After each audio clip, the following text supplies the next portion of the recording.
So apparently Ben Horowitz has said billionaires prefer black women and some black men are upset. We're the preference.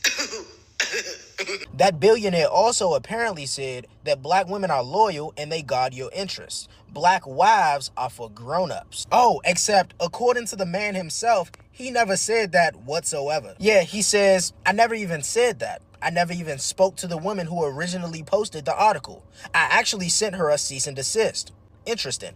He says, but well, now I do love my wife, who is a black woman, but I don't talk like that about groups of people. W. Ben. Because if you think about it, why would you talk like that about groups of individual humans with individual values and individual thoughts simply because they may look alike? But the amount of people that took this and ran with it as if black women as a whole won some sort of Academy Award, well, that's just embarrassing whether it was true or not. Why would you ever want to seek validation and blind praise based on your race as a whole? It'd be like me looking at Jay-Z, for example, and saying, hey, according to the government, that guy fits into the same racial category as me.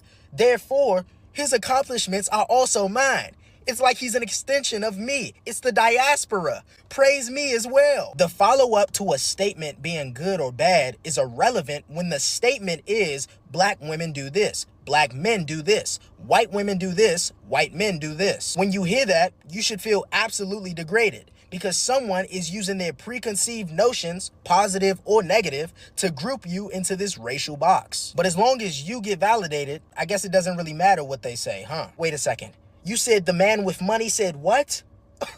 Oh yes, I knew it. I knew my countless failed relationships couldn't have just been my poor discernment when choosing a man or my inability to communicate effectively. I always knew that I was the prize. I'm now validated enough to say that simply based on my vague and incredibly broad race and gender, I was never the problem because a billionaire said so. Accountability and humility are starting to seem foreign at this point. And just come with less bullshit when it comes to dating right now.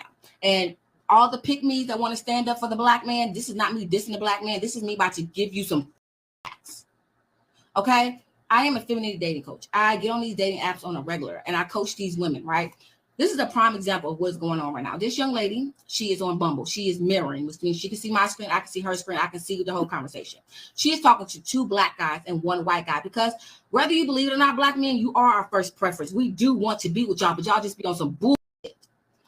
So the first black man, 47 years old, wants to talk about social media dating culture. She says, I'm not interested in talking about that. Tell me something about, tell me something about you, right? And he's like, okay, so what you want to know? She said, what's your favorite cuisine? He said, I really don't care, right? And she said, okay, well, what's the last place that you went out to eat? What do you like to do? And he was like, it really don't matter to me. Not having no type of dialogue, not asking her ish, right? I said, move on to the next person. Second black guy, right? She said, oh, you're not too far from me. We've been talking for 24 hours. I can't wait to physically meet you in person. Do you ever plan on coming to town? He said, oh, I'll let you know. Okay, you're not really making me feel too special. Exactly. The third guy was a white guy named Ross. Ross has not only been talking to her consistently, they have finally decided to exchange like text now numbers. This man has booked a restaurant reservation at a very nice, I wrote down 4.5 star wine lounge. Okay. They serve wine, they serve lounge, drinks and food and stuff. It's so nice. White man, 47 years old. Same age as the first one. He has already in less than 24 hours moved forward with a date. Talked to her consistently. Asked questions back. He asked her about her favorite food before she asked him. He asked her about, can you show up for me? She can see me right now. Okay. He asked her, where was she raised? He asked her about her family, and he started mentioning stuff off her profile. Like, he was inquisitive. Exactly. Y'all ask us why we switching races so much, but it's just like the proof is in the daggone pudding.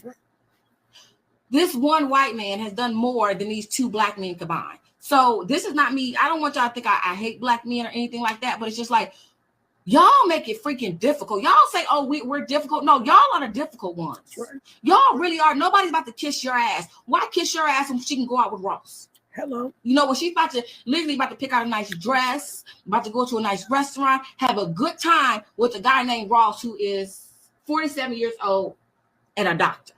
At least that's what his profile says. You never really know. Yes. But I don't know. I have no freaking clue what to say at this point. Like, I'm just disappointed in y'all. The black woman will date and, as reported daily, will marry a white man. She finds in her relationship with the white man perhaps the answer to all her dreams and fantasies. First, he is removed from the black experience and brings a new set of rules to the involvement. Second, he represents the culmination of every movie and TV show she has ever seen, featuring a gallant white beau who knows how to treat a woman and swoops in, coming to her rescue. Third, he is an alternative set of men whom she believes can be utilized because of the non-availability of black men. Now that there appears to be fewer black men and she can't get along with any of them, she is pursuing other races to see what she can see. When the black woman gets with the white man, she may manufacture a complete new set of vows, which she uses to construct her new light in every proper voice. She irresistibly becomes ever so amused by his jokes and pretends to like things he does. She becomes an actress of sorts, and she relaxes a bit because the white man does not know the full story of her failure with the black man. Since the white man does not know the ins and outs of black intimacy, he is more tolerant of her, and they both enjoy the novelty. She can wear as much makeup as she desires, and to the white man, this is normal. While the black woman is known to ignore a black man on the street corner, in an elevator, or on the subway, she seems always ready and eager, She seems always ready with an eager, appealing smile when a white man, especially one in his suit and tie, tries to make light conversation with her. She appears to be flattered and falls into her crisp, bright personality. Her smile is sometimes so instant it looks like a flash of sparkling white snow, blushing and appreciative. If she decides to date him later on, she is seen as overtly affectionate in public. There may be hugging, provocative kissing, or fondling in public. She is willing to ignore many of the white man's shortcomings regarding wardrobe, language, hipness, music, car, or job. She convinces herself that he is normal and she must accept him as he is, and above all, he's just another man. When she is with him, she thinks she is finally free of all the black man's hassles and free of her own history. She is proud of him in front of her family and friends, or on the other extreme, she knows that her social integration relationship will not be accepted. So she keeps it a secret. He is considered special to her and automatically knows how to treat a woman, certainly better than the black man does, she thinks. Certainly, the white man's free state of mind and open approach to things appears to be more attractive to her. But the white man has never been a slave. A few cases of indentured servitude did not impact the psyche of the white man in a destructive way as full slavery impacted upon the black man. So the black man appears outclassed when compared to him. The black man's accomplishments over trillions and trillions of years should not be compared to the measure of success the white man has set in America. There are more non-white people on earth than white people. The white race is not the pace setter, and neither is the black woman. They are both pace followers. The black woman does not study or value history, does not realize that the time she is living now is not the sum total of the time that she and the black man have inhabited the earth. Her mega generations have existed long before 2,000, 4,000, or 6,000 years ago. 6,000 years are but a drop in the bucket when compared to the time that the black man has walked the earth in peace. She has allowed her part to become remote and irrelevant. But it's these false and negative narratives that continue to spread fast and fast and fast and fast and fast and fast and fast. The idea that the black man is not good enough for the black woman. So if a white billionaire says that black women are for grown-ups, and to be a grown-up, the qualification for being a grown-up is being a billionaire. The black man will continue to be compared to the white man because the white man is the standard of manhood in America. And only black women who have issues mentally and emotionally and psychologically will see the white man as their salvation. The black woman sees the black man integrating too. She witnessed him dating and marrying the white woman, so she considers her part of the contribution to the 50,000 black women who date and marry white men as small significance. And others of them complain that the black man is with the white woman because she is easier to get along with, or that she gives him better sex, or that she respects him more. She doesn't know that he is with her for one reason and one reason only. He is with her because she gives him peace. However, it is described, the end result he sees for himself is peace. Of course, there are a few who claim the white man or that they can possess her because they are denied her. These are flimsy and flaky excuses for not being familiar with the word peace. Certainly not all cases are the same, but each race has behavioral traits that cannot be classified as stereotyping due to the incidents that have occurred in their evolution into who we see today. This is referred to as the nature of something or someone. Now, no, I agree. Any man, any smart man would choose peace. Any smart man would choose peace. But I do know that one of the excuses that I hear some black women use is, well, we can date outside of our race because black men date outside of their race. And a lot of them say, well, black men have more opportunities to date outside of their race, and it's kind of not fair. But, you know, that goes back to desirability by other races of men. You can't make another race of men interested in you just because you're not interested in your own race.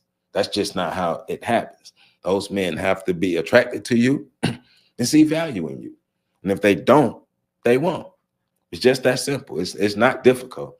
If a man does not see value in a woman and she's not bringing him peace, he ain't choosing her. Race don't even matter. But in this case, some of these men are saying that these are the reason why they're choosing white women. Once again, fundamentally, I disagree with that. I think black people should be marrying black people, but I'm not going to try to convince somebody to do something that they don't want to do. If you can't see the value in your race, I can't help you, right? But the excuses that are used to look down upon your counterpart in your race, that's crazy. That's wild. The truth be told, any black woman can have a man. Any black woman can have any man she chooses. Of course, her requirements will have to be adjusted, and she will have to qualify to get one. Let me read that again. Of course, her requirements will have to be adjusted, and she will have to qualify to get one. The qualifications are standard, routine, and necessary, and a necessity. She will have to unquestionably submit herself to be ruled by the black man. She will have to allow him to be the boss. No black man turns down a good woman. It has nothing to do with how she looks, how she dressed, or otherwise. All of it has to do with how the black woman behaves and how much respect and care she gives the black man. A good woman does not have a special physical profile. When the black man finds a good woman whose nature he is attracted to, he will remain with her forever. You know what I'm talking about? Maybe not just her alone, but he will include her in his life. And what the black woman wants is to be included in the life of a black man. As soon as she realizes that she can have a black man, but not on her terms, she will have one. As soon as she realizes she can have a black man, but not on her terms, she will have one. When she reaches this level of understanding, she will not even consider dating or marrying the white man. And she certainly will not participate in the American conversational habit of publicly criticizing her man. When the black woman attacks the black man publicly and inadvertently, when the black woman attacks the black man publicly, she inadvertently gives the entire world permission to attack him also. Because everyone knows that a man's woman knows him better than anyone else. And if she says he ain't good, then he is not.